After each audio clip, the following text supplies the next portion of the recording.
Hello students, welcome to Motion Education. चलिए start करते हैं। चलो, तो बेसिकली क्या है कि अभी तक आपका इलेक्ट्रोस्टैट्स पूरा कंप्लीट हो चुका है। ठीक है, इलेक्ट्रोस्टैट्स में आपने बहुत सारे केस देखे और इलेक्ट्रोस्टैट्स में बेसिकली वो सारे केसेस कवर हो चुके हैं जहाँ जहाँ चार्ज रहता है रेस्ट पर। क्लियर है। और फिर क्या हुआ, इलेक्ट्रोस्टैट्स में हमने देखा electric field, electric force, electric potential और फाइनली कैपेसिटर्स। ठीक है, कैपेसिटर्स का पूरा आइडिया लग चुका है कि कैपेसिटर एक्चुअली होता क्या है, प्रिंसिपल ऑफ कैपेसिटर क्या होता है, उसके अंदर एनर्जी क्या होती है, या फिर डिफरेंट टाइप्स के कैपेसिटर्स का कितना कैपेसिटेंस होता है। क्लियर है। और फ्लो चार्ज वगैरह सब कुछ, एनर्जी वगैरह सब कुछ देख चुके हैं। ठीक है, तो अब क्या है कि चार्ज का रेस्ट की जो प्रॉपर्टी थी वो सब हम लोग पढ़ चुके हैं। क्लियर है। अब क्या है, अब यार वो भी चीज़ें तो पढ़नी पड़ेगी ना कि जब चार्ज मोशन करेगा या फिर चार्ज मूव करेगा तो उसके लिए दो चैप्टर्स हैं। ठीक है, वैसे तो चैप्टर्स बहुत सारे हैं। ठीक है, अभी चैप्टर कौन सा पढ़ने वाले हैं, करंट इलेक्ट्रिसिटी। करंट इलेक्ट्रिसिटी में आपको पता है करंट होता है, क्या होता है। ठीक है, अभी आते हैं उसके ऊपर, करंट के ऊपर। पर करंट चैप्टर में हम लोग चार्ज को फ्लो कराएंगे। ठीक है, उसके बाद में magnetic effect of electric current में चार्ज को फ्लो कराएंगे। क्लियर है। ईएमआई में देखेंगे चार्ज कैसे इंड्यूस होता है, और फिर फाइनली एसी में ऑल्टरनेटिंग करंट हम लोग बेसिकली पढ़ेंगे। ठीक है, चलो, तो इतना पहली बात दिमाग में लगाओ कि सर देखो कि चार्ज मूव करता है। क्लियर है, चार्ज मूव करता है जब भी उसके अक्रॉस अगर आप पोटेंशियल डिफरेंस लगाओगे तो। क्लियर है, तो करंट इलेक्ट्रिसिटी की बात कर रहे हैं। देखो यार, पहली बात तो ये समझ लो कि करंट जो होता है, ठीक है, वो होता है दो टाइप का, एक होता है डीसी और एक होता है एसी। क्लियर है, पर सबसे पहले यही स्टार्ट करना है। ठीक है, तो डीसी करंट क्या होता है, एसी करंट क्या होता है। तो डीसी करंट होता है डायरेक्ट करंट। डायरेक्ट करंट मतलब कि कांस्टेंट करंट। क्लियर है, मतलब कि डीसी करंट क्या होता है कि डीसी करंट देती है आपकी बैटरी वगैरह। ठीक है, डीसी करंट की बैटरी होती है ना छोटी छोटी, वो जो एवरेडी की आती है, या फिर आपकी जो फोन की बैटरी होती है। क्लियर है, तो ये फोन की बैटरी में क्या होता है, फोन की बैटरी से चार्जेस फ्लो कराते हैं। ये डीसी है, इसको चार्ज रिचार्जेबल बैटरी है इसकी। ठीक है, तो ये डीसी वगैरह है, जो बैटरी आपको करंट प्रोवाइड करा रही है दैट इज डीसी, और जो आपके हाउस होल्ड सप्लाई में आ रहा है। क्लियर है, जैसे जिससे फैन चलता है आपके घर में जिससे फ्रिज चलता है या ट्यूबलाइट जलती है, वो सब होता है ऑल्टरनेटिंग करंट। क्लियर है, डीसी और एसी में यही डिफरेंस है भाई, नाम में ही पता चल रहा है कि डीसी का मतलब क्या होगा, अगर आप टाइम के साथ में करंट का वैल्यू और डायरेक्शन देखो तो it is basically unidirectional and constant. इसका जो वैल्यू रहता है कांस्टेंट रहता है। मान लो कि 5 एम्पियर करंट फ्लो कर रहा है, तो टाइम के साथ में 5 ampere 5 ampere 5 ampere 5 ampere, this constant current 5 ampere is flowing with time. Clear. AC क्या होता है, ऑल्टरनेटिंग करंट। ऑल्टरनेटिंग करंट मतलब क्या होता है कि ऑल्टरनेट कर रहा है। ऑल्टरनेट क्या कर रहा है, क्या ये डायरेक्शन वाइज ऑल्टरनेट कर रहा है या क्या ये मैग्नीट्यूड वाइज ऑल्टरनेटिंग कर रहा है। तो यहाँ पे सुन लो, दोनों ही चीजें ऑल्टरनेटिंग है। ठीक है, इसका जो ग्राफ बनता है टाइम के साथ में करंट का, वो कैसे बनता है, इस टाइप से बनता है। ठीक है, साइनोसॉइडल इसकी वैल्यू रहती है। साइनोसॉइडल मतलब कि कभी इसकी वैल्यू 0 है, ठीक, कभी इसकी वैल्यू 0 है, कभी इसकी वैल्यू मैक्सिमम है, कभी इसकी वैल्यू फिर 0 हो गई, फिर नेगेटिव साइड में मैक्सिमम हो गई, ठीक है, फिर 0 हो गई। तो इस तरह आपका करंट ये फ्लो करता है, एसी करंट। क्लियर है, आपको नहीं पता लगता है, नो डाउट। ठीक है, आपको लग रहा है कि हाँ ट्यूबलाइट तो जल रही है, ये तो कॉन्स्टेंटली जल रही है, फैन तो चल रहा है, ये तो मैक्सिमम चल रहा है, तो ये वैल्यू कब 0 होती है, हमको तो नहीं दिखता कि 0 हो रही है। क्लियर है, पर वो एक्चुअल में 0 हो रही होती है। ठीक है, क्यों, क्योंकि यार ये जो वैल्यूज जो ऑसिलेट कर रही हैं, इसकी करंट का जो वैल्यू ऑल्टरनेटिंग जो ऑसिलेट कर रही हैं, वो बहुत फास्ट रेट से कर रही है। ठीक है, आपसे अगर कोई पूछे कि मेरे एसी करंट का फ्रीक्वेंसी कितना होता है, ठीक है, तो फ्रीक्वेंसी देखने के लिए 50 हर्ट्ज होता है। यार देखो सीधे बताता हूँ, 50 हर्ट्ज होता है। और कभी जो आपका मीटर लगा होता है ना इलेक्ट्रिसिटी का, तो इलेक्ट्रिसिटी के मीटर में जाओ और देखना वहाँ पे भी दिखाएगा फ्रीक्वेंसी 50 हर्ट्ज। 50 हर्ट्ज फ्रीक्वेंसी मतलब, अब ये फ्रीक्वेंसी क्या होता है, फ्रीक्वेंसी आपने पढ़ा होगा ऑसिलेशंस वगैरह में लास्ट ईयर, तो ऑसिलेशन वगैरह में आपने ये पढ़ा होगा कि the number of oscillations in 1 second is known as frequency. The number of oscillations in 1 second is known as frequency. तो 1 सेकेंड में 50 हर्ट्ज फ्रीक्वेंसी है, मतलब कि सर 1 सेकेंड में आपका जो करंट है वो 50 बार ऑसिलेट कर रहा है, पूरा यहाँ से लेकर यहाँ तक एक साइकिल होता है पूरा। ठीक है, एक बार टू एंड फ्रो इतना जो होता है वो होता है एक साइकिल या फिर एक ऑसिलेशन। क्लियर, एसएचएम वगैरह में आपने पढ़ा भी होगा और वेव्स में पढ़ा होगा आपने। तो उस टाइम पे जो आपने ये पढ़ा है कि ये एक पूरा साइकिल है, अब सोचो ऐसे ये जो इतना साइकिल है ये 1 सेकेंड में 50 बार हो रहा है, 50 टाइम्स, ठीक है, 50 टाइम्स इन 1 सेकेंड। तो समझ रहे हो ये प्रोसेस कितना फास्ट है भाई, 1 सेकेंड में 50 बार, मतलब कि सोच रहे हो एक ऑसिलेशन देखना, एक ऑसिलेशन में क्या हो रहा है सर, 1 बार 0, 2 बार 0, 1 बार मैक्सिमम, 2 बार मैक्सिमम, ठीक है। ये वाला पॉइंट आप अगले के लिए काउंट करना, क्लियर है। तो 1 सेकेंड में 2 बार इसकी वैल्यू 0 हो रही है और 2 बार इसकी वैल्यू मैक्सिमम हो रही है, मैक्सिमम हो रही है इस पॉइंट पे और इस पॉइंट पे, ये देखो, क्लियर है। तो 1 सेकेंड में 50 ऑसिलेशन, मतलब कि सर ये 50 बार जल रहा है, 100 बार जल रहा है, 100 बार बुझ रहा है, ठीक है। तो यार ये तो बहुत फास्ट हो गया।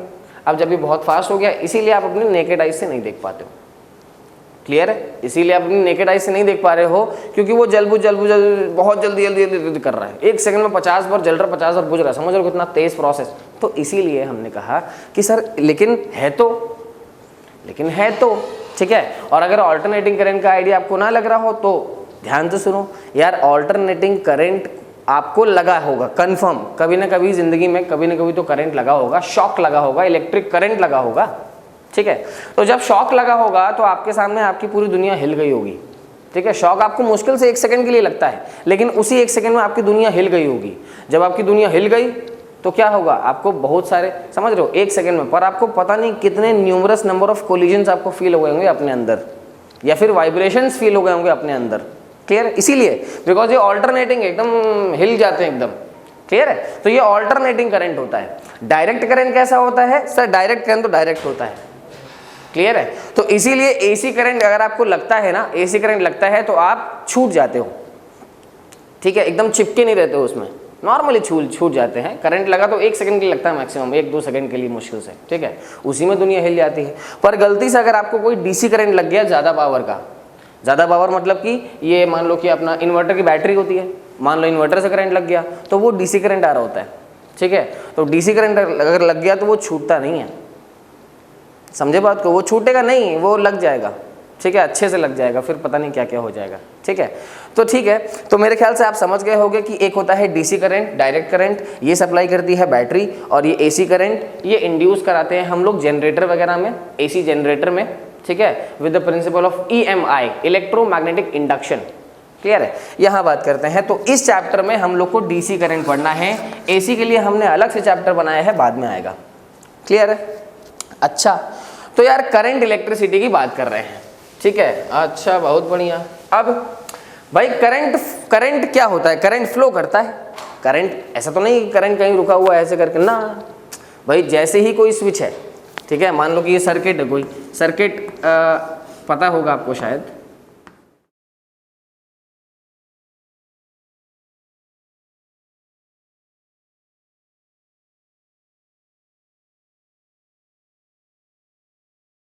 ठीक है। तो ये एक बेसिकली सर्किट है, यहाँ पे ये V वोल्ट की बैटरी लगी है, कैसी बैटरी लगी है, डीसी बैटरी लगी है, क्लियर है। कभी भी अगर इस टाइप से अगर आता है सिंबल, ठीक है, तो ये क्या होता है, this is my battery basically, ठीक है, ये बैटरी होती है, ठीक है, या फिर सेल होता है, सेल। अगर बहुत सारे आ जाएंगे आपके सामने, मान लो कि इस तरह आते हैं, बहुत सारी बैटरी लग जाती है, ठीक है, तो उसको हम लोग बोलते हैं सेल, अरे यार बैटरी बोलते हैं, ठीक है, battery. Combination of many number of cells is called as battery. एक सेल मतलब कि सिंगल सेल, बहुत सारे सेल मतलब कि बेसिकली बैटरी। तो यहाँ पर अज्यूम करते हैं हम लोग कि यहाँ पे सेल लगा हुआ है या फिर बैटरी लगी हुई है, डजंट मैटर, बस सोर्स चाहिए हम लोग को, ठीक है। तो क्या होगा, ये लगा है क्या, दिस इज माई बल्ब, ये मेरा बल्ब हो गया, क्लियर है। अच्छा, अब ये स्विच लगा हुआ है, तो यार जब स्विच, अभी क्या है, ये स्विच होता है, अभी ये ओपन स्विच है, this is open switch. Open switch मतलब कि बीच में ब्रेक है, ठीक है, ये बिल्कुल ऑफ की तरह है, जैसे हम लोग ऑफ ट्रीट करते हैं वैसे स्विच ओपन करते हैं, क्लियर है, ठीक है। तो करंट नहीं फ्लो कर रहा है, क्लियर है।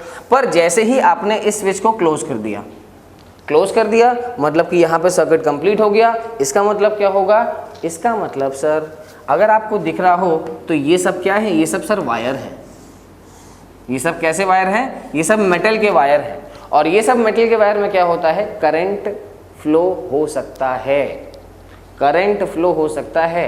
अभी मैं उसी को चार्ज फ्लो बोल दूंगा, पर अभी ये मान के चलो कि करंट में फ्लो होता है, मतलब कंडक्टर में करंट फ्लो होता है। क्यों करता है बात करते हैं, अभी पहले ये समझते हैं कि ये क्या सर्किट है। क्लियर है? जैसे ही मैं स्विच क्लोज करूंगा तो बेसिकली क्या हो जाएगा कि इस बल्ब के अक्रॉस में पोटेंशियल डिफरेंस सेटअप हो गया, इस बल्ब के अक्रॉस में पोटेंशियल डिफरेंस सेटअप हो गया, ठीक है। और क्योंकि पोटेंशियल डिफरेंस सेटअप हो गया, देन करंट विल फ्लो, जो कन्वेंशनल डायरेक्शन है करंट की वो फ्लो होती है कैसे, पॉजिटिव टू नेगेटिव, ठीक है। और ये बल्ब क्या हो जाएगा, ये बल्ब ग्लो कर जाएगा। क्लियर? तो ये एक सिंपल सर्किट है, बस खाली दिखा रहा है कि हाँ ऐसे काम होता है हमारे इलेक्ट्रिक करंट का। क्लियर है? असलियत में क्या है, असलियत में क्या फ्लो करता है, असलियत में सर देखो चार्ज फ्लो करता है, ठीक है। अब ये चार्ज क्या होता है, अरे पूरा इलेक्ट्रोस्टैट्स निकल गया, अब तो शायद जान लिया होगा कि चार्ज कुछ नहीं, वो इलेक्ट्रॉन्स ही होते हैं, ठीक है। एक आदमी के पास एक सब्सटेंस के पास में चार्ज कब आता है, एक सब्सटेंस के बाद में चार्ज तब आता है जब वो इलेक्ट्रॉन को डोनेट कर देता है या फिर इलेक्ट्रॉन को एक्सेप्ट कर देता है। तो चार्ज फ्लो का मतलब क्या हो गया, बेसिकली इलेक्ट्रॉन फ्लो कर रहे हैं। क्लियर है? तो ये प्रोसेस किस चीज का है, पूरा करंट का। सर ये जो प्रोसेस पूरा कर रहे हो आप, वो बेसिकली चार्ज फ्लो का प्रोसेस है। क्लियर है? अच्छा, जो करंट का डायरेक्शन होता है that is positive terminal of the battery to the negative terminal of the battery. Clear है? और जो आपका इलेक्ट्रॉन का फ्लो होता है वो होता है negative terminal of the battery to positive terminal of the battery. ठीक है, ये एक चीज है, हमने कहा बहुत बढ़िया सर, ठीक है। अच्छा, तो बेसिकली अब आता है इलेक्ट्रिक करंट, कि चलो हो गया। इलेक्ट्रिक करंट क्या होता है, ध्यान से देखो भाई, रेट ऑफ, डेफिनेशन लिख लो, rate of flow of electrons, rate of flow of electrons is called as electric current, ठीक है, या फिर डीसी इलेक्ट्रिक करंट बेसिकली। ठीक है, तो यार बात ये है कि क्या हो रहा है, ये सब क्या हो रहा है यार, ये सब यही तो है इलेक्ट्रिक करंट। करंट का मतलब एक प्रोसेस, इलेक्ट्रिक करंट फ्लो कर रहा है, इसका मतलब चार्जेस फ्लो कर रहे हैं, ठीक है। पर अगर आपको ये जानना है कि कितना इलेक्ट्रिक करंट फ्लो कर रहा है, तो आपको ध्यान से सुनो, तो आपको क्या है कि आपको मानना पड़ेगा कि let delta Q charge is flowing in delta T time, ठीक है। Let delta Q charge is flowing in delta T time, तो current is defined as rate of flow of charge. Rate of flow of charge मतलब sir ये rate of flow of charge क्या हो गया, rate of flow of charge का मतलब ये हो गया कि बेसिकली बाय टाइम। रेट का मतलब क्या होता है, टाइम, तो चार्ज बाय टाइम, तो मतलब हो गया क्या, I is equal to delta Q by delta T, that's it. समझे बात को भाई, कितना नंबर ऑफ चार्ज फ्लो कर रहा है per unit time. Per unit time क्यों, बिकॉज नीचे डेल्टा डी टर्म है ना, तो डेल्टा डी टर्म में क्या होता है, डेल्टा डी टर्म में आप जब डिवाइड करते हो तो डिवीजन से क्या आता है, पर यूनिट के लिए निकलता है, पर यूनिट मतलब 1 के लिए निकलता है। तो this is current is defined as the charge flowing in 1 second, ऐसा मान सकते हैं। क्लियर, कितना चार्ज फ्लो कर रहा है per unit second is the ये। अच्छा, इसी कंटिन्यूएशन में कैसे भी लिख सकते हैं, क्योंकि sir Q is equal to NE होता है, ठीक है, तो ऐसे भी बोल सकते हैं कि sir I is equal to NE by delta T, जहां पे E क्या है, E is the charge on electron, N क्या है, नंबर ऑफ इलेक्ट्रॉन। क्वांटाइजेशन में आपने शायद पढ़ा भी होगा, Q is equal to NE। Clear है, तो ये तो हो गया करंट। ठीक, अब ठीक, अभी आते हैं इसके ऊपर, वापस आएंगे इसके ऊपर, पर अब क्या है, अब आप ये देखो, अब आप ये देखो कि बेसिकली करंट फ्लो तो कर जाएगा, ठीक है, पर what are the conditions for current flow, because कुछ ना कुछ कंडीशन भी डिफाइंड होगा ना, ऐसे नहीं तो ऐसा नहीं है कि हर केस में करंट फ्लो करेगा।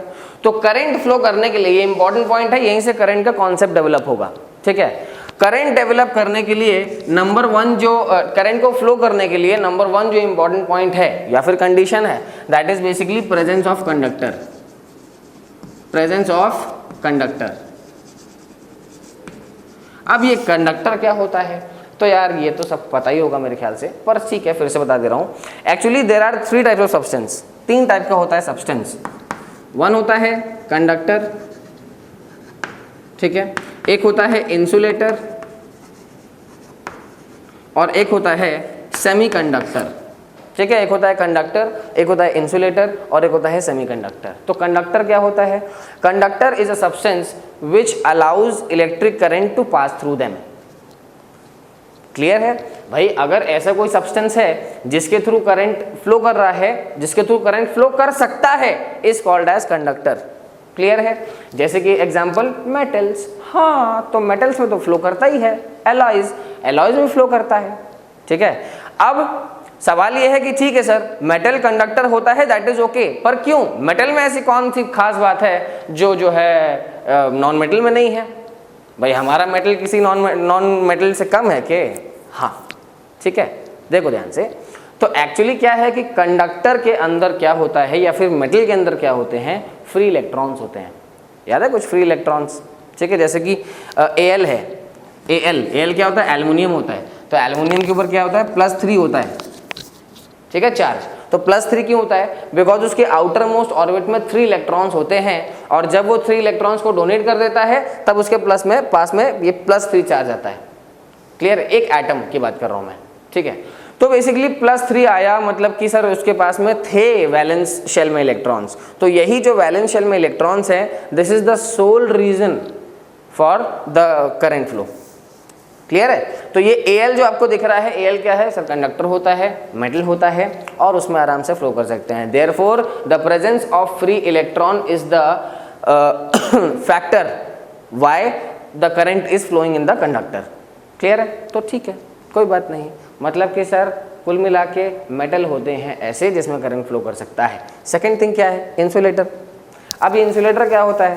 सर इंसुलेटर ऐसे सब्सटेंस होते हैं जिनमें कि चार्ज फ्लो नहीं कर सकता या फिर इलेक्ट्रॉन फ्लो नहीं कर सकता। क्यों? क्योंकि उसके पास फ्री इलेक्ट्रॉन है ही नहीं। क्लियर है? फॉर एग्जांपल वुड, तो वुड क्या कोई कंडक्टर है? नहीं सर, ना। वुड क्या कोई मेटल है? नहीं सर। ठीक है, रबर, रबर में क्या करंट फ्लो करता है? नहीं सर। ठीक है, आपने अपने पेरेंट्स से सुना भी होगा कि अगर तुम कोई स्विच बोर्ड टच करने जा रहे हो विद वेट हैंड्स या फिर कुछ भी हो कैसे नॉर्मली भी, तो रबर की हम लोग चप्पल पहन के काम करते हैं, स्लीपर्स पहन के रबर के काम करते हैं। ठीक है, हाँ, बट अब उसके ऊपर भी आएंगे, अर्थिंग के ऊपर भी आएंगे, सब आएंगे उसके ऊपर। ठीक है, पर क्या है ये रबर जो है वो क्या हो गया? वो इंसुलेटर हो गया। समझ गए? हाँ, ठीक है।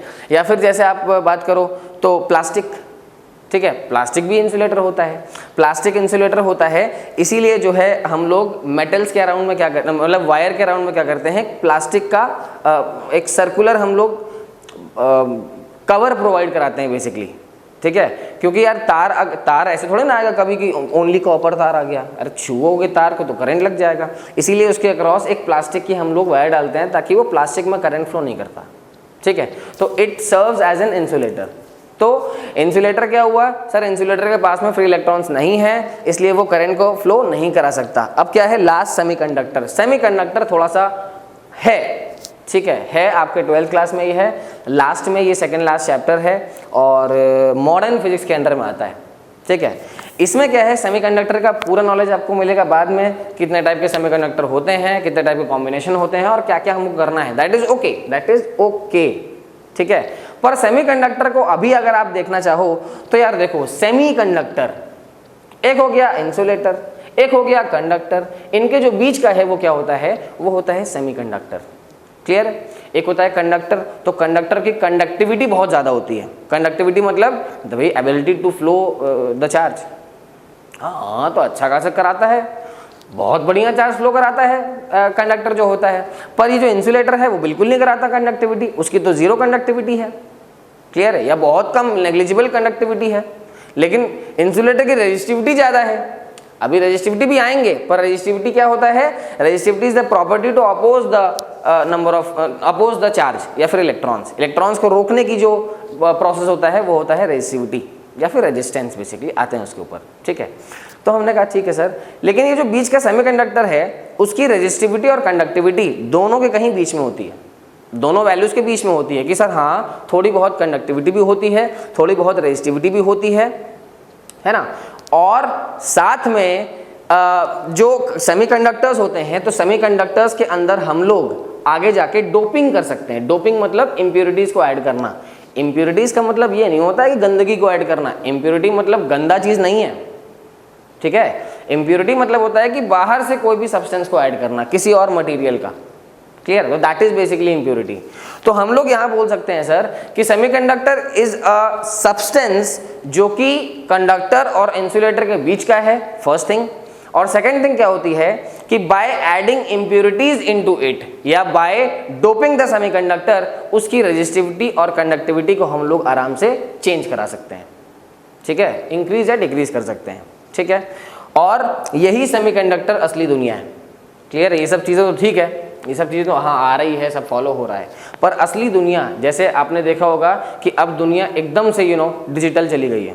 डिजिटल देख रहे हो, समझ रहे हो, एकदम से डिजिटल हो गई। कहाँ तुम यहाँ बैठ के पढ़ रहे थे क्लासेस में और कहाँ अब तुम घर बैठे बैठे देख रहे हो। तो ये सब डिजिटल होने का एक कॉन्सिक्वेंस है, ठीक है। हमारे ज़माने में फ़ोन नहीं होते थे, जब हम लोग 9th क्लास में थे, 10th क्लास में थे, तो हमारे पास भी क्या, फैमिली में बस एक लोग के पास में पूरी फैमिली में एक फ़ोन होता था, वो भी कितने का, 999 रुपये का, ठीक है। रिलायंस CDMA का फ़ोन था 999 रुपये का, उसमें सिम भी नहीं पड़ता था, ठीक है। तो वहाँ से मैं क्लास 10th मतलब कि 2010 से लेकर 2020 तक बेसिकली इतना सारा चेंज आ गया कि अब सबके पास में डिजिटल फ़ोन है जिसमें आप दुनिया की कोई भी चीज़ कर सकते हो और साथ में, ठीक है, सब कुछ स्लिम हो गया है, क्लियर है, कुछ भी कर सकते हैं। अब इसमें कैमरा आ गया है एकदम 100-200 मेगापिक्सल का, ठीक है, स्पीड आ गई है एकदम 40 MB/s, तो ये एकदम से दुनिया डिजिटल हो गई है। तो दुनिया डिजिटल होने में सेमीकंडक्टर का बहुत बड़ा रोल है, क्लियर है, बिकॉज सेमीकंडक्टर ने रिप्लेस किया कंडक्टर्स को, ठीक। जहां हम लोग कंडक्टर यूज करते थे अब हम लोग सेमीकंडक्टर यूज कर सकते हैं क्योंकि वो बहुत ही अच्छा है, ठीक है। इसके फंक्शंस बहुत ज़्यादा हैं क्योंकि कंडक्टर और इंसुलेटर का लिमिटेड फंक्शंस है। भाई फॉर एग्जांपल है कि कोई सब्सटेंस ले लो, मान लो कि आयरन है, तो जैसा आयरन है वैसा ही रहेगा। आप आयरन को कुछ नहीं चेंज कर सकते, समझ रहे हो। आयरन जितना करंट फ्लो करा सकता है उतना ही फ्लो कराएगा, ठीक है। उसके करंट फ्लो को रोकने के लिए आप एक्सटर्नल एक रेजिस्टेंस लगा लो, वो ठीक है, पर उसके अंदर तो कुछ नहीं कर सकते ना, ठीक है। या फिर रजिस्टर है, या फिर अगर मान लो इंसुलेटर है, तो इंसुलेटर है तो है, हम लोग इंसुलेटर के अंदर जाके, वुड के अंदर जाके इलेक्ट्रॉन्स डाल नहीं सकते उसके अंदर। अरे पागलपंती वाली बात है ये सब तो कोई इलॉजिकल बात है ये तो, कि आप रबर के अंदर इलेक्ट्रॉन डालोगे या फिर रबर की कंडक्शन पावर को बढ़ा लोगे ना, दैट इज इलॉजिकल बेसिकली, ठीक है। लेकिन सेमीकंडक्टर्स में हम अपनी मर्जी से कुछ भी कर सकते हैं। क्या आपने कभी सेमीकंडक्टर देखा है? क्या कभी देखा है? कंफर्म देखा होगा। क्यों? क्योंकि ये जो रिमोट आप देखते हो, जो टीवी का रिमोट होता है, ठीक है, जब वो टूट जाता है तो उसमें क्या होता है, ग्रीन कलर की चिप निकलती है, ठीक है। या फिर आपने जो वीडियो गेम्स खेला होगा कभी, वो वाले मारियो वगैरह, कॉन्ट्रा वगैरह, तो उसमें क्या होता था, वो जो कैसेट आती है, तो कैसेट नहीं, ग्रीन कलर की चिप होती छोटी सी। या फिर ये जो फ़ोन आता है, आप जब फ़ोन को खोलोगे तो पीछे बैटरी रहता है, आगे LCD रहता है और बीच में क्या रहता है, मदरबोर्ड रहता है। तो motherboard is also of green colour, जिसके ऊपर वो सर्किट बना रहता है पूरा, तो वही ये ग्रीन कलर की chip is basically semiconductor. Understood? तो समझ, अब शायद तुम्हें समझ में आ रहा होगा कि कितना रोल है सेमीकंडक्टर का। जो भी हमारे क्लासिकल चीज़ें थी, क्लासिकल जो डिजिटल सर्किट थे हमारे, उनको सबने सेमीकंडक्टर से हमने रिप्लेस कर दिया है, ठीक है। कभी अगर आपको याद हो तो कभी हमारे ज़माने में जब ट्यूबलाइट, हमारे ज़माने में एक ही बात है, जब थोड़ा सा पिछले 3-4 साल बैक जो ट्यूबलाइट होता था ना, वो LED नहीं होता था, अब तो सब कुछ LED हो गया है, समझ रहे हो। LED भी सेमीकंडक्टर है। LED का मतलब लाइट एमिटिंग डायोड हो गया, ठीक है। तो डायोड क्या होता है? डायोड होता है PN जंक्शन आएगा सेमीकंडक्टर में, ठीक है। लेकिन इससे पहले जो था उसमें LED में, हमारी ट्यूबलाइट में क्या था, जो कन्वेंशनल हमारी ट्यूबलाइट होती थी तो उसमें एक चोक लगा रहता था, चोक, और एक होता था स्टार्टर।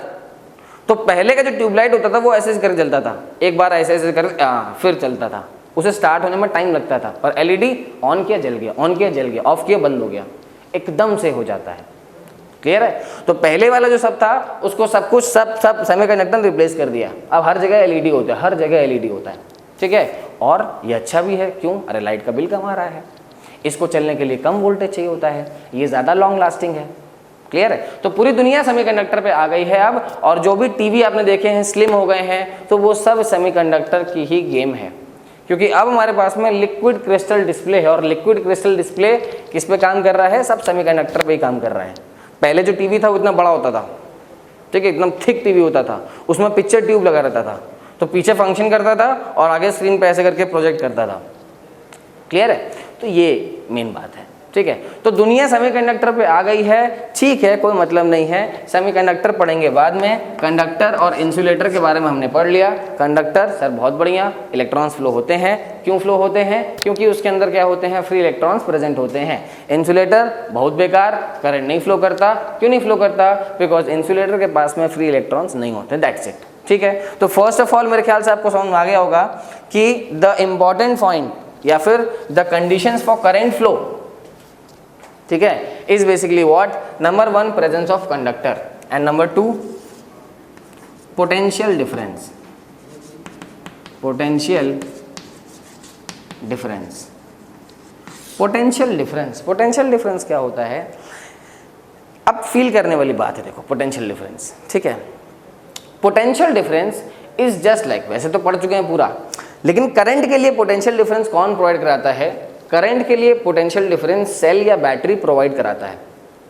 क्लियर है? जैसे कि मान लो ये है, अब यहाँ पे कोई बल्ब है, ठीक है, या फिर कोई भी इलेक्ट्रॉनिक वो है, डिवाइस है, ठीक है, तो दिस इज बल्ब अगर मान सकते हैं। तो क्या है सर, अगर यहाँ बैटरी नहीं है, अगर यहाँ बैटरी है ही नहीं, तो क्या बल्ब फ्लो करेगा? अरे क्यों फ्लो करेगा? कोई सोर्स तो लगाओगे ना चार्ज का, जहाँ से चार्ज निकल के आएगा, पर यहाँ तो कोई सोर्स नहीं है। ठीक है, तो अब क्या होगा, आपने इसके अक्रॉस में लगा दी एक बैटरी या फिर सेल। तो जब आपने बैटरी या सेल लगाया तो क्या हो गया सर, इसके अक्रॉस, अब ध्यान सुनो, अब और चीज़ बताता हूँ। एक और अच्छी बात क्या है सर, ये जो बैटरी है, मान लो ऐसे करके इसकी रीडिंग मान लो 5 वोल्ट की बैटरी है। ठीक है, ये 5 वोल्ट आपको हमेशा दिखेगा बैटरी के ऊपर, 5 नहीं, मतलब बेसिकली रीडिंग जो बैटरी की होती है वो हमेशा दिखेगी बैटरी के अंदर, चाहे आप जो भी बैटरी निकाल लो। क्लियर है? ठीक है, अपने सेल की बैटरी देख लो, अपना मतलब ये टॉर्च का सेल देख लो, अपने घड़ी का सेल देख लो, अपने रिमोट का सेल देख लो, ठीक है, अपने ये छोटा वाला सेल जो आता है उसमें देख लो, सब में वोल्टेज की रीडिंग होगी ही होगी, कुछ ना कुछ वोल्ट लिखा ही लिखा होगा, कंफर्म लिखा होगा। क्यों? बिकॉज बेसिकली वोल्टेज ही आपका पोटेंशियल डिफरेंस है। पोटेंशियल डिफरेंस आपका बैटरी ही प्रोवाइड करा रहा है या फिर सेल ही प्रोवाइड करा रहा है। क्लियर है? अब इसका मतलब क्या होता है, ये जो 5 वोल्ट लिखा है ना, उसका मतलब क्या होता है? ये 5 वोल्ट का मतलब ये होता है कि सर इस टर्मिनल, ये जो टर्मिनल है और ये जो टर्मिनल है, इनके बीच में पोटेंशियल डिफरेंस 5 वोल्ट का है। 5 वोल्ट उसकी वोल्टेज रीडिंग है, उसका मतलब ये होता है कि इन दोनों टर्मिनल्स के बीच में पोटेंशियल डिफरेंस 5 वोल्ट का है। इसका मतलब सर, अगर मान लो कि इसका 5 वोल्ट की बैटरी है ना, इसका मतलब ये है कि ये वाला पॉजिटिव है, जो लंबा वाला होता है वो पॉजिटिव होता है और जो छोटा वाला होता है वो नेगेटिव होता है। क्लियर है? तो इसका मतलब ये बिल्कुल नहीं है कि ये +5 वोल्ट है, ये -5 वोल्ट है, नहीं, +5 और -5 में तो 10 वोल्ट का पोटेंशियल डिफरेंस हो गया, जो कि बिल्कुल गलत है। इसका मतलब ये होता है कि इसका है पूरा 5 वोल्ट, समझ रहे हो, और इसका क्या है 0 वोल्ट। समझ गए बात को? इसका है आपका 5 वोल्ट पोटेंशियल और इस टर्मिनल का आपका 0 volt potential. Basically that tells you कि हाँ सर 5 वोल्ट का पोटेंशियल डिफरेंस है इन दोनों टर्मिनल्स के बीच में। ठीक, अब देखो, मान लो यहाँ पे क्या बैटरी लगा है, 100 वोल्ट का बैटरी लगा है, तो 100 वोल्ट का बैटरी लगा है तो यहाँ इसका हो गया 100 वोल्ट और यहाँ इसका हो गया 0 वोल्ट। ठीक है, ये हर जगह यूज़ नहीं करेंगे, बस पहली बार समझाने के लिए बता रहा हूँ। ठीक है, चलो, तो क्या हो गया सर, अगर इसके और इसके बीच में पोटेंशियल डिफरेंस हो गया तो पोटेंशियल डिफरेंस इनके बीच में हो गया, मतलब कि इनके बीच में हो गया, इस बल्ब के अक्रॉस हो गया।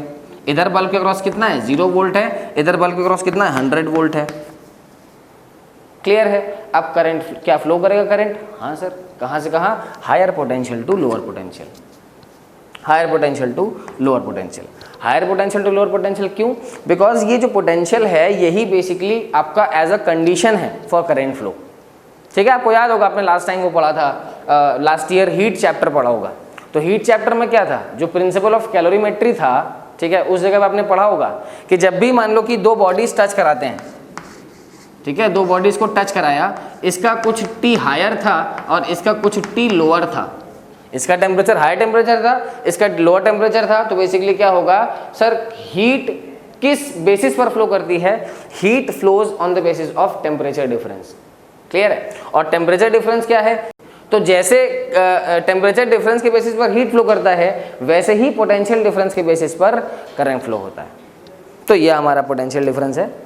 अब इस 100 वोल्ट के अकॉर्डिंग करंट फ्लो करेगा, ठीक है। और कहाँ से कहाँ फ्लो करेगा सर? हायर पोटेंशियल से लेकर लोअर पोटेंशियल तक। ये है आपका बेसिक चीज़ कि भैया हायर पोटेंशियल से लेकर लोअर पोटेंशियल तक फ्लो करेगा करंट, ठीक है। ये मैं आपको थोड़ा सा आइडिया दे रहा हूँ अभी करंट का, ये पूरा क्लास आइडिया देने का है। नेक्स्ट क्लास में देखेंगे क्या होता है बाकी करंट, ठीक है। ये आइडिया दे रहा हूँ मैं ताकि आपको चीज़ें थोड़ा समझ में अच्छे से।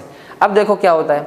अब जैसे कि आपने कभी देखा होगा आपका जो नॉर्मल घर में टर्मिनल होता है, ठीक है। तो घर में जो टर्मिनल होता है कैसे होता है? ये होता है अर्थिंग का, ये होता है ऐसे ऐसे ऐसे और ऐसे, ये 5 होते हैं ना यहाँ पे, 5 पिन जो होता है, ठीक है। तो 3 पिन प्लग कहाँ लगता है? इसी में लगता है। ये 3 पिन प्लग होता है, इसे 3 पिन प्लग कहते हैं हम लोग, ठीक है। इसमें क्या होता है कि यार देखो, ये तो होता है अर्थिंग वायर, ये होता है अर्थिंग वायर। अर्थिंग वायर क्या होता है यार? देखो earthing wire is used as a safety precaution. Safety precaution मतलब कि यार देखो ऐसा होता है कि मान लो आपका फ्रिज है, ठीक है। अब देखो फ्रिज है या फिर वॉशिंग मशीन है या फिर मोबाइल भी सही, मोबाइल है या फिर कोई भी डिवाइस है, एसी है, इलेक्ट्रॉनिक डिवाइस है, कोई भी, ठीक है। तो इलेक्ट्रॉनिक डिवाइस से अब क्या आपको डर लगता है? नहीं, बिल्कुल नहीं। तो आप क्या डर लगेगा? कोई डर नहीं है। लेकिन मान लो कि अगर हम लोग यही वाला फ्रिज जो हमारे पास में है रेफ्रिजरेटर, उसको टाइम ट्रैवल करा के ले जाते हैं पीछे, 1850 में ले जाते हैं, मान लो 1850 में ले जाते हैं, तो क्या होगा? ठीक है, तब तो ढंग से देखो करंट भी नहीं था, पर स्टिल अगर हम लोग ले जाते हैं तो क्या होगा सर? लोग डरेंगे इसको यूज़ करने से। जैसे ही लाइट दिखेगी ये क्या हो गया, ठंडा कैसे हो रहा है, ठीक है। तो अगर उन्हें पता भी लग गया तब भी टच नहीं करेंगे। हमको तो आदत पड़ गई है ना, लेकिन वो टच नहीं करेंगे। क्यों? उन्हें लगेगा कि सर इसके अंदर जब करंट फ्लो कर सकता है तो इसके बाहर सरफेस पे क्यों नहीं कर सकता। और करंट अगर उन्हें एक बार लग गया फिर तो वो कभी जीवन में टच नहीं करने वाले पहले के लोग, ठीक है। तो क्या होता है कि देखो ऐसा नहीं है कि सरफेस पर करंट नहीं आ सकता है, ठीक है। वो अलग बात है कि हम लोग अच्छा क्वालिटी का या फिर सर्टिफाइड फ्रिज या वॉशिंग मशीन या कुछ भी यूज़ करते हैं, ठीक है। लेकिन ऐसा तो नहीं कभी सरफेस से करंट नहीं लग सकता। बिल्कुल मेरे को भी लगा है, एक बार मेरे फ्रिज में करंट आ गया था, बहुत बार मेरे वॉशिंग मशीन में करंट आ चुका है, सरफेस पर, अंदर नहीं मैं उसके हाथ डाल रहा हूँ कि जहाँ पे वो है पूरा वायर वगैरह है, वहाँ कौन बोल रहा है हाथ डालने को, वहाँ नहीं हाथ डालना, सिर्फ सरफेस पर कभी कभार ऐसे होता है, कभी कभी ऐसा होता है। क्या होता है? फ्रिज खोल और करंट मर गया, ठीक है, या कपड़े वपड़े निकाल रहे हैं तो पानी में करंट आ गया, फिर इसमें करंट आ गया वॉशिंग मशीन में, क्लियर है। तो ये बात है। तो इन सब से बचने के लिए क्या होता है, क्योंकि देखो यार तार यहाँ वहाँ टच हो सकता है, बिल्कुल टच हो सकता है, अंदर अंदर का सर्किट है, कोई चूहा चला गया या फिर कुछ भी हो गया, ठीक है, कोई भरोसा नहीं है। तो क्या होता है कि सरफेस ऑफ द कंडक्टर से हम एक वायर कनेक्ट कर देते हैं, सरफेस ऑफ द कंडक्टर से एक वायर लाते हैं, जो बाकी 2 वायर हैं, 3 होते हैं ना भाई। अगर आपका कोई प्लग होगा एसी का तो उसमें 3 होते हैं, 3 सॉकेट, 3 वो टर्मिनल्स होते हैं, ठीक है। ध्यान से सुनो, ये होता है अर्थ वायर, ये होता है लाइव वायर, ये होता है न्यूट्रल वायर।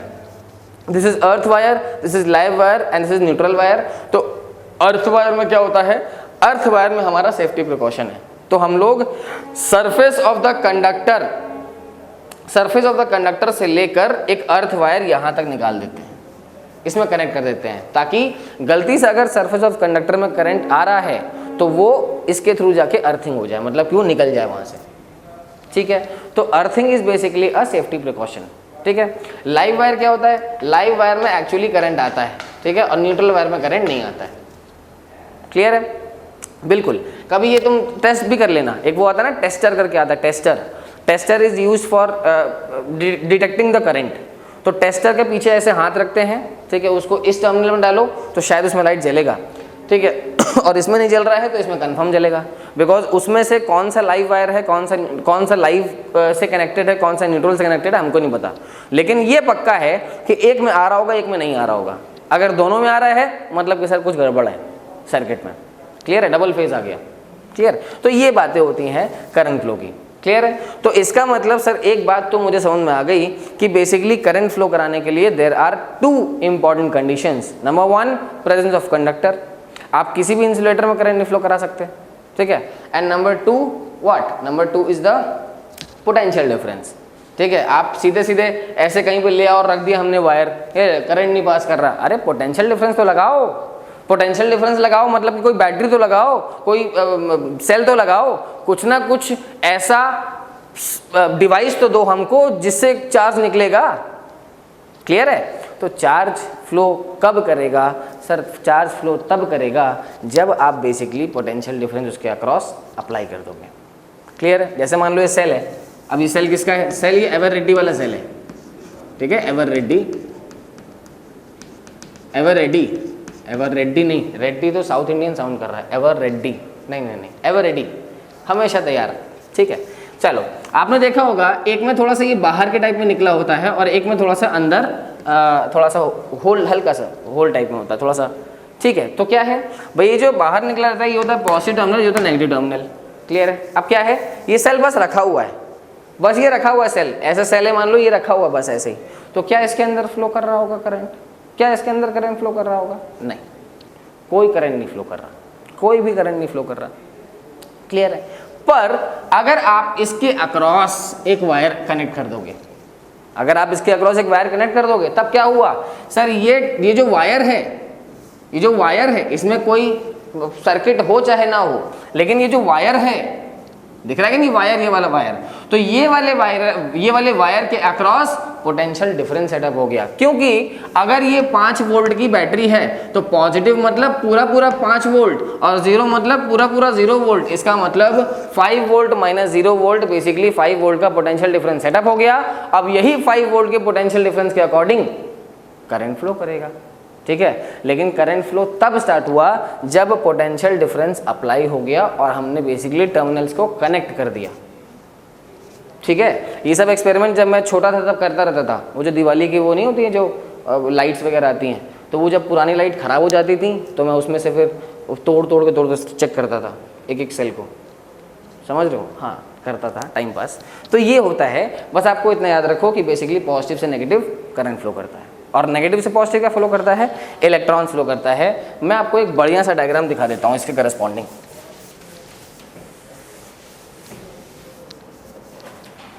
ये है आपका कोई कंडक्टर, ठीक है, कंडक्टर होता है ये, ठीक है।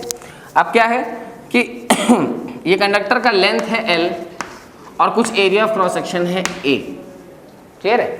अभी जब मैंने इसके अक्रॉस कोई भी पोटेंशियल नहीं लगा रखा तो ये सिर्फ एक कंडक्टर है, ठीक है। और कंडक्टर के अक्रॉस क्या हो रहा होगा सर? कंडक्टर के अंदर क्या होते हैं? कंडक्टर के अंदर फ्री इलेक्ट्रॉन्स होते हैं और वो बहुत सारे फ्री इलेक्ट्रॉन्स होते हैं। एंड इलेक्ट्रॉन बेसिकली क्या होगा, किसी भी रैंडम मोशन में सारे इलेक्ट्रॉन होंगे, ठीक है। Electrons are basically doing random motion, जैसे नहीं वो गैस मॉलिक्यूल्स करते हैं KTE चैप्टर में कि एक उसके अंदर रैंडम मोशन कर रहे हैं, किसी भी डायरेक्शन में जा रहे हैं अपना। उसी तरह अगर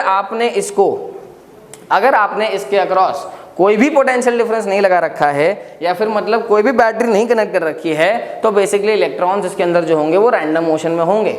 जब हम लोग ड्रिफ्ट वेलोसिटी का प्रूफ करेंगे तो ये और अच्छे समझ में आएगा, ठीक है। पर अभी के लिए क्या है कि मान लेते हैं हमने क्या किया, इसके अक्रॉस बेसिकली एक बैटरी कनेक्ट कर दी ऑफ V वोल्ट, ये नेगेटिव टर्मिनल, ये पॉजिटिव टर्मिनल। तो ध्यान से सुनो होगा क्या, जो करंट फ्लो करेगा वो फ्लो करेगा कहाँ से कहाँ? पॉजिटिव से नेगेटिव, ठीक है, पॉजिटिव से नेगेटिव। क्यों? बिकॉज एक इलेक्ट्रिक फील्ड सेटअप हो जाएगी इस कंडक्टर के अक्रॉस पॉजिटिव से लेकर नेगेटिव टर्मिनल में, ठीक है। एंड इसके जस्ट उल्टा अगर बात करो कि सर इलेक्ट्रॉन्स कहाँ से कहाँ जाएंगे, तो इलेक्ट्रॉन्स जाएंगे नेगेटिव टू पॉजिटिव, ठीक है। इलेक्ट्रॉन्स का मोशन कैसा रहेगा? इस तरह घूमता रहेगा, इलेक्ट्रॉन इस तरह घूमता रहेगा, ठीक है। और आप जब इसको कनेक्ट कर दोगे तो ये जो भी कंडक्टर्स, जो भी इलेक्ट्रॉन्स इसके अंदर रैंडम मोशन में थे वो बेसिकली इन पर फोर्स लगेगा और ये एकदम स्ट्रेट लाइन मोशन में फॉलो करेंगे। भाई फोर्स लगेगा ना, बिकॉज भैया E इज इक्वल टू क्या होता है? E is equal to F/Q होता है, ठीक है। And F is equal to क्या होता है? Q इंटू E होता है। तो इसका मतलब अगर आपने एक इलेक्ट्रिक फील्ड यहाँ अप्लाई की है, इसका मतलब एक फोर्स यहाँ अप्लाई किया है, तो मतलब इलेक्ट्रॉन्स पर फोर्स लगेगा, ठीक है। और अगर फोर्स लगेगा तो बेसिकली वो नेगेटिव से पॉजिटिव डायरेक्शन में क्या करेंगे? फ्लो करेंगे। तो याद रखो जो कन्वेंशनल डायरेक्शन ऑफ इलेक्ट्रॉन्स है that is taken from negative to positive, और इसका क्या होता है, पॉजिटिव टू नेगेटिव करंट का। क्लियर है? तो बेसिकली ये देख लिया हमने कि करंट बेसिकली होता क्या है।